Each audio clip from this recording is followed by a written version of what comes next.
Whether we like it or not, the series has made a habit out of using Disney villains as the final bosses for the worlds. Some are great, some are terrible, so I thought I'd take a crack at explaining which are good and which are my least favorite. And I'm only looking at Disney characters, so no Vanitas, no Riku Ansem, no Zodiac Aqua, none of this. You know the drill by now, but if you don't, there's the thing in the description and the iCard. Again, we're doing 6s this week. Since there's so much to cover, I have to split this in half. So without further ado, here's the best and worst Disney boss fights. Why top 6? Because there's good, there's bad, and then there's something in between.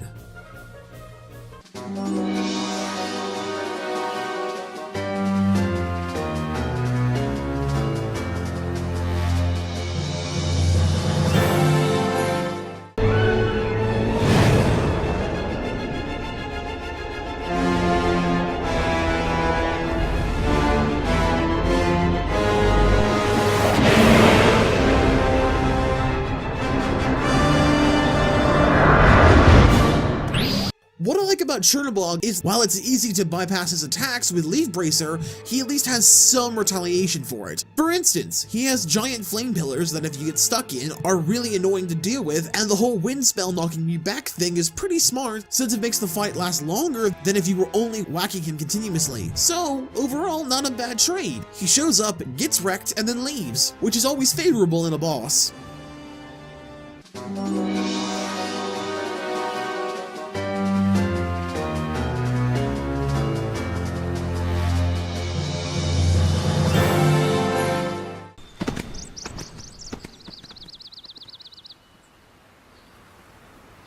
Clayton! Not Clayton!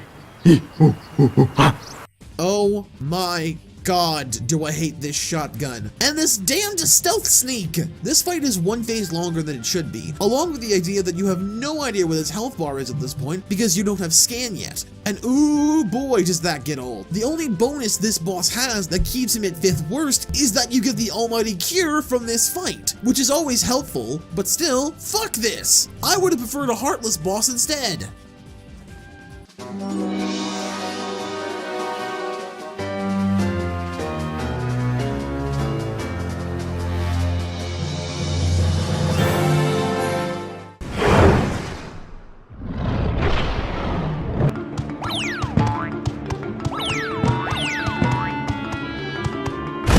I know, I was shocked too, but when you really look at this fight at the right angle while high on shrooms, then you might be half of where I am to make this comparison. Anyway, these two fights force you on the defensive and make it so that you have to learn their patterns and wait for an opening to neuter these two. They have a reasonable set of moves and are, overall, well-designed encounters. What sucks the most about these fights is that I like Cerberus and think he's a good dog, so I hate hurting him.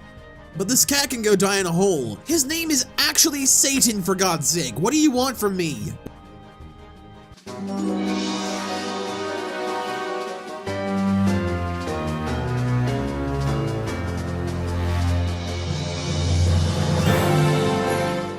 Genie, my second wish, crush them!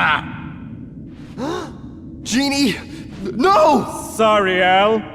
The one with the lamp calls the shots. I don't have a choice. Why are either of these fights this tedious? They really shouldn't be, seeing as Jafar is an all-powerful sorcerer. I mean, seriously, they could have had more fun with this. I think if the sorcerer fight was more like the Shan Yu fight, it might have been a bit better, but rather than that Link spin air attack thing, Jafar would do what Lexius does and push us back when he reaches a certain phase transition. And the giant fight could be like the Roxas Nobody fight at the start of Kingdom Hearts 2, only, you know, not so stretchy. Am I ripping off better boss fights? Yes. Do these two still suck? Also yes. My point is that these fights are long and drawn out, and damn it, Iago! Where's my broom? So I can tape it to the keyblade and whack you with it.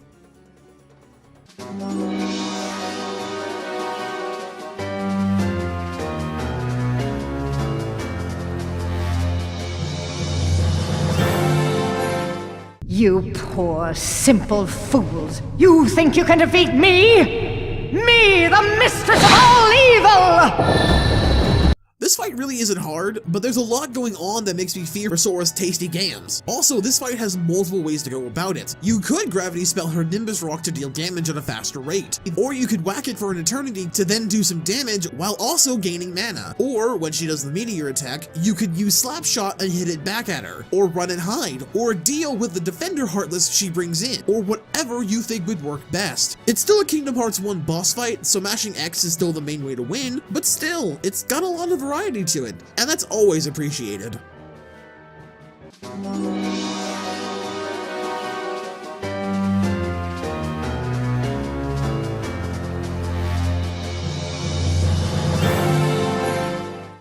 Who?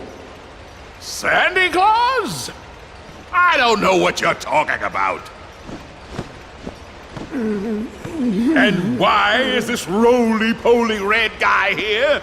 Time to go, Grandpa! These bosses are all RNG based. Ogi decides when the button lights up, when the presents will come out, when you can attack him, when things will magically work for you, when he'll die, and holy hell do these drag on about 5 minutes longer than they should. Just give him 2 more health bars and have him do more attacks. Just push the effort button, guys.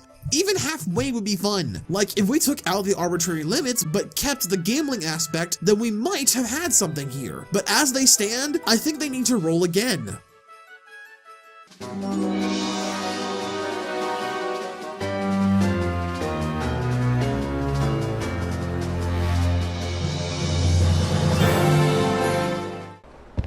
How the blazes did you get off that island, Jack?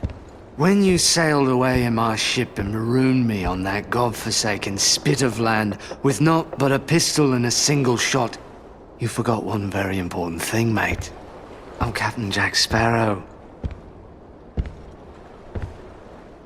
I won't be making that mistake again. This fight is a little odd seeing as I hate this world, but props to Square for at least making the fight long. But in a good way. This fight could have taken all of 30 seconds seeing as this is a moonlit cave and that's Barbossa's weakness. So if they didn't add the life-sucking Heartless, then this would have been no different than a standard Heartless fight. It would just devolve into beating the hell out of the guy until he's dead. So not a lot of fun there. But they did add that Heartless, so the fight is more methodical. Also, he can't be beaten into a corner, seeing as there are shadows that make him invincible as well. So you have to think and use magic to freeze him in place and get behind him before he can get his invincibility back. Hooray for thoughtful design! Arr.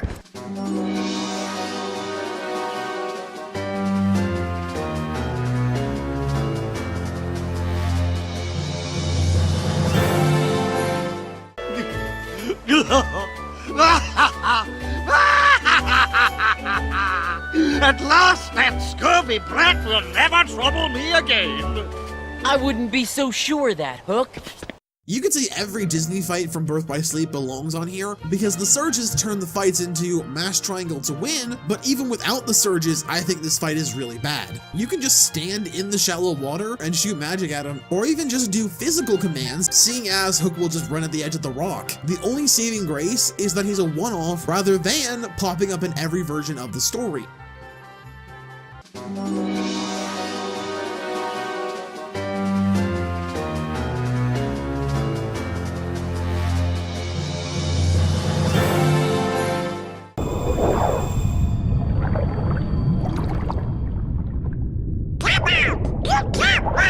Your time has come!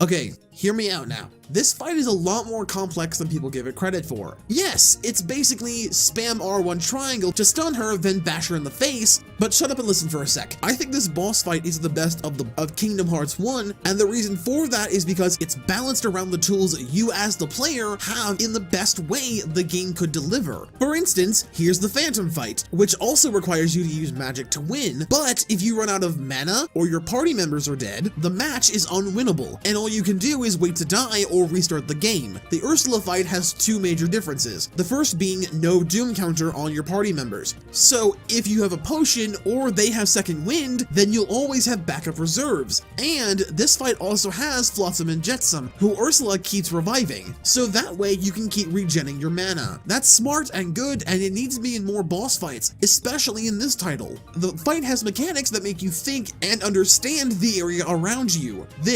This is why I play through Atlantica. It has the best boss fight of the game, at least the Disney ones, that is.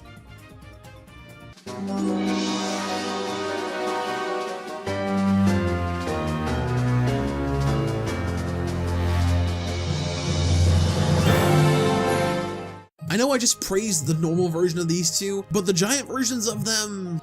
Oh god, kill me now, you benevolent bastard. I have to keep this short, but damn it, why do these guys have AoE effect spells along with the whole spamming stuff? This fire sucks, and this damn lightning makes me long for sweet, sweet dry land. If these weren't tied to progressing the story, then I'd be okay with them. But here we are.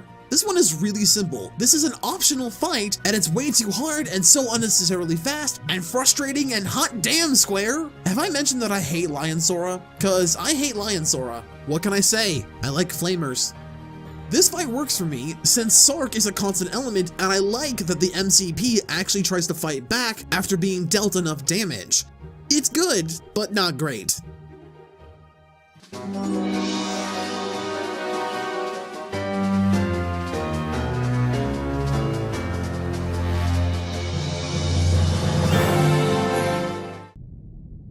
Sora, behind you!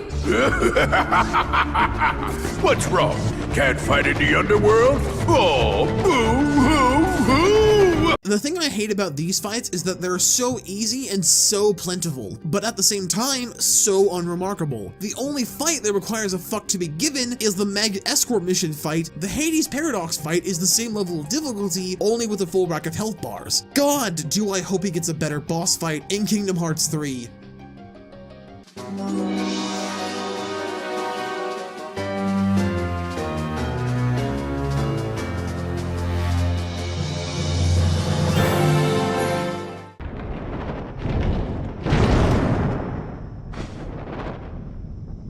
I think a true hero should be able to help. But you... I owe you one, Hades. Much like with Ursula and Barbossa, you need to pay attention to what's going on and make use of Hercules' aura spheres along with blocking Hades' fireballs back at him to stun him for a bit. Plus, you don't have the holy trinity of cheese yet, that being Leaf Bracer, Second Chance, and Once More, to brute force through the fight. So you have to think about his patterns, react to what's going on, and actively take chances to win. It's not the most complex fight in the series, but KH2 Hades is the best thought out Disney boss battle the series has ever come up with, simply down to how he's handled and how complex he is based on the tools you have at your disposal.